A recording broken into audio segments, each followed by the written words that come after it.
everyone, welcome or welcome back. Today I'm going to talk to you guys about how I draw faces. I've already did a drawing portraits video, but that was more on drawing from reference photos. This updated one, we're still going to use reference photos, but I'm also going to talk more about how I build up the structures of the face and the head, so we can then use that to draw better from our imagination. So first I'd like to start off with the head. I always start with a circle or a sphere. Really, it isn't perfectly round all the way around, so it's gonna be flat on both sides. And the way I show that is I have this smaller circle on the side and have a cross right at the center, so it's easier for me to see that that's a flat surface. And then we're gonna have that cross pointing to the angle where the face is facing. And then we're going to taper that down to where the chin is. This extra shape will then represent the chin and the lower jaw. Usually it's about the same length as the center of the circle to the bottom. And then we just extend that horizontal line all the way across to the rest of the sphere. Then we can make another line that goes from the bottom of that circle across to the face, and that will be where the nose ends. And then this bottom section, we just cut it in half, and that's where the mouth sits. So here is what it will look like from the front. You won't see that circle anymore, but we can see the flat sides that are where the circle sits. So again, there's the lines that are going across from the center of that circle, and then another one from the bottom. And then the last one that cuts that bottom section down halfway. So from the side, you can see the circle way better since it's facing us. And then we can then bring that down over to the jaw. And then the same thing where we have the line from where the circle ends, and then cut that bottom section down in half for the mouth. So that's basically it for the whole head and the face. Now we're moving on to the actual parts of the face. I like to start off with the nose because it's right at the center of the face and it's the most dominating part. It's all different sizes for everyone, but this is also when you decide whether you want the nose to be a little bit wider or more narrow. Then we can use that nose to connect its sides to about halfway across that section. So it will end up looking like the person is wearing large sunglasses. And then that will make it easier for us to place where the eyeballs are. What most beginners like I did forget is that the features of the face really is just centered on this front of the head. So we have to remember to leave out space before we reach her scalp and her ears. And now we have this rectangle for the front plane of the forehead, and then we can then add the space for her mouth. A lot of people say it's as wide as the nose or about as wide as the space between the eyes. But most of the time it's really not. It's a little bit wider than that. So I just connect lines from just outside of her nose and drag them down, and that will be how wide the mouth is. So in this angle it looks a lot different, but we're going to be using the same methods. We start off with the nose because it's such a dominant feature and it takes up a lot of space. That's why I start with the nose. That's what makes it easier for us to place it on the face. We just follow the lines that tell us where it needs to sit. And then there are lines going up from the nose to the line for her eyes, and then the ones for her mouth that are going down from the side of the nose. So on this angle, it's very clear why we need to put aside space before her scalp. Because we only have the face at the center of the head, we can see that it's quite a distance before we reach her hairline. I forgot to mention that the ears always start from dead center of that cross. So we're just gonna draw the ears from the center of that cross going down. For the nose on this angle, instead of having it be a triangle, or really it's still a triangle, but instead of an isosceles triangle, it's more like a right triangle. I mean, you can clearly see it. There's one line that's just going straight, and then we do the line from the corner of that nose going at an angle to the line for his eyes. And then starting from the same point, you can then drag a line down from there to where the mouth will end. So now that we have the planes of the head and the face down, and we've looked at it from different angles. We can now look at the different parts of the face down before we place them on the head and the planes of the face that we've already established. So we start off with the eyes. They sit right at the center of those sunglasses shaped thing that we've put down on the face. If you're like me and you have trouble with drawing just the curve for them, I think it helps to draw the full eyeball first, so we can then figure out where the curves would naturally go. So that's what I'm doing right now. These are all just different examples of different eyes. The first one is I think what we see most portrayed in drawings. They have the folds on the lower side for the eye bags and another set of folds on top for the double eyelid. I have found eyes with monolids like mine to be the hardest to draw, and recently I've discovered a way to draw them, and it's mostly in the shading that will highlight it best. I like to focus the shading right on the actual eyeball, right under the lashes and around the eyelids, so I can then leave out the actual eyelid so it looks like it's coming forward more. And then other eyes are more rounded like this one. There's so many different kinds of eyes out there. These are just the 3 that I'm showing you guys to keep the video short. So now we're gonna put the first eye on this figure first. I'm gonna start off with the eyeballs right at the center of the sunglasses shape. And of course they're not even because I am cursed that way. I can always fix that with the shading later on though. Now we're gonna place the second kind of eye that we drew on this second figure, and we're still placing them right at the center of those sunglasses shape, but this time we're focusing the folds right under the eye but not on top. And now we can barely see her right one because she's facing that one slightly away from us. So the eyes from the side is this almost triangular shape, and because we're looking at it from this angle, we barely see the irises unless they're looking at us to the side. So we're just gonna go ahead and place that onto the third figure that we have, and then we can move on to the noses.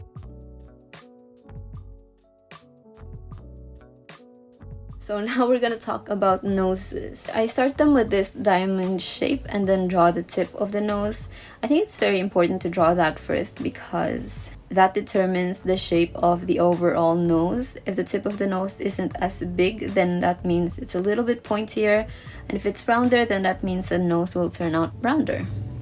Would also help if you want to portray like maybe upturned noses. The tips of the nose will be slightly more oblong and not as full circle. So that's why I start with that. It just tells a lot about how the nose is, especially when we're facing front like this.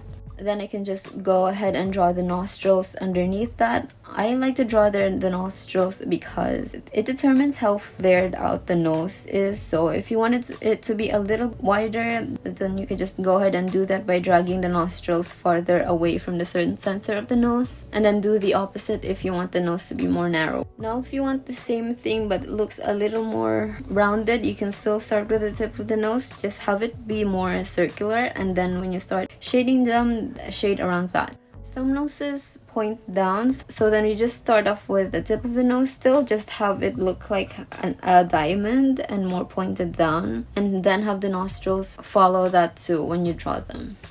So now we're just gonna place it on the face that we already have. It's easier now because we have that triangle for it. On the second one, it's still the same thing except we start with the points of the nose and a little on the farther side because that's how she's facing. And because her face is also very slightly upturned, we see more of her nostrils more than the tip of her nose. From the side with the right triangle, I still start off with the tip of the nose. This is also when I decide if it's upturned or not because it will show very clearly on this angle. Here's what a downward pointing nose will look like from the side. And also another good way to show variation on the noses is on the bridge of the nose. Some go in more and others will just look like they're going straight down, almost level with the brows. And that's how this guy's nose is. So now we are moving on to the lips, and I always find it easier to draw the farthest points first. Some people will have the center of their lips be going down, others will have it turned up, and some will have it just be straight. And then we just go for the little bow on top, then go ahead and connect that to the end of the lips. Actually do the same thing for the lower lip. Start off with the center. I do the hollow beneath the lower lip before I then go ahead and connect those lines over to put the ends of the lips. From the side, it will look something like this. It looks like it's just the front angle cut in half, but we see those curves for them better. Some people will have lips that are fuller on top and some are uneven, so really you just have to pay attention to people's photos to get a more realistic variety in your lips.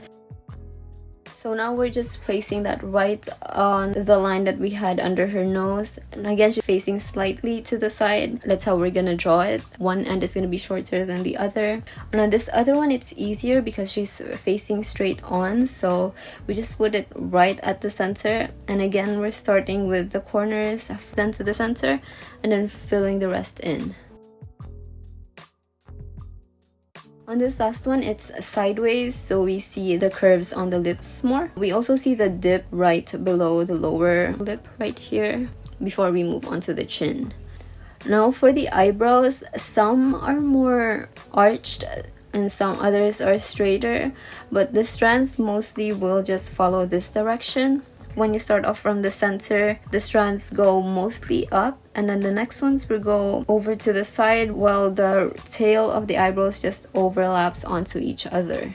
So now we're just placing those on the faces. As far as where they're placed, we really start off with where the eyes start, but end a little bit farther away. So this is what they would look like in relation to the eyes. And it will be the same for all of them in different angles.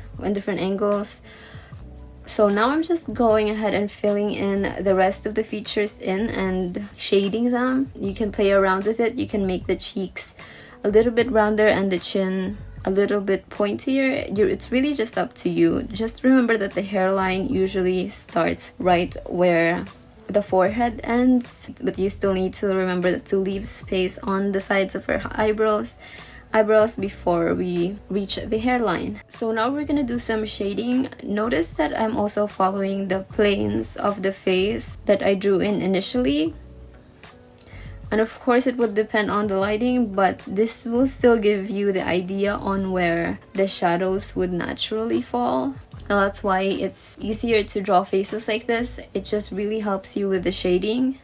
So on this second one, I've shaded most of the jawline from under her cheekbones, and this really demonstrates how the lighting can make faces look slimmer and its overall effects on how the drawing will look like really. So I'm just doing the same thing for the third one before I go ahead and give you guys another 2 sets of examples.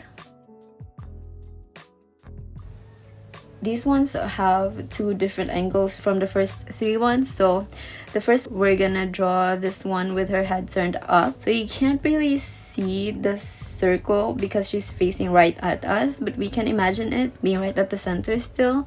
So the jaw doesn't taper down as much because we're looking at her from below. I've made it pointier, but that's not what her jaw is actually doing. That's just easier for me to shade it after. So the section for the eye is also smaller because it's farther back, and also from this angle it looks like all 3 of these sections are even, when in reality this is what it would look like normally. So then the nose is still right at the center. It's much shorter in this angle. On this angle too, I'm not too scared about having the lips look bigger because it's closer to us and that's how it looks from our point of view. So we see a lot of the nostrils this way, with the tip of the nose going ahead all the way back. And now that I've laid down all the guidelines, I can just go ahead and fill in the rest of the details with my shading.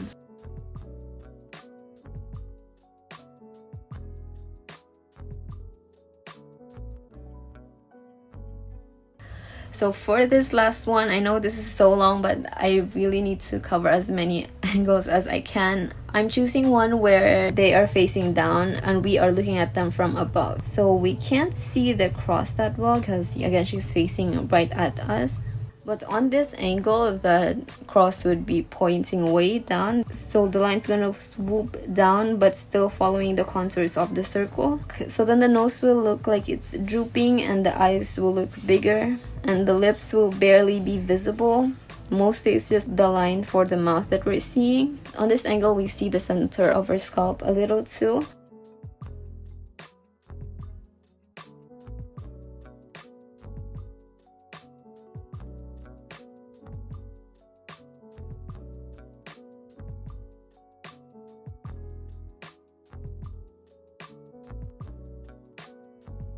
I'm just finishing off with the shading. I'd like to take this time to thank you guys for 21,000 subscribers. That's just insane to me. Thank you guys for subscribing and leaving comments. Thank you for making it to the end of this video, and I'll see you guys soon.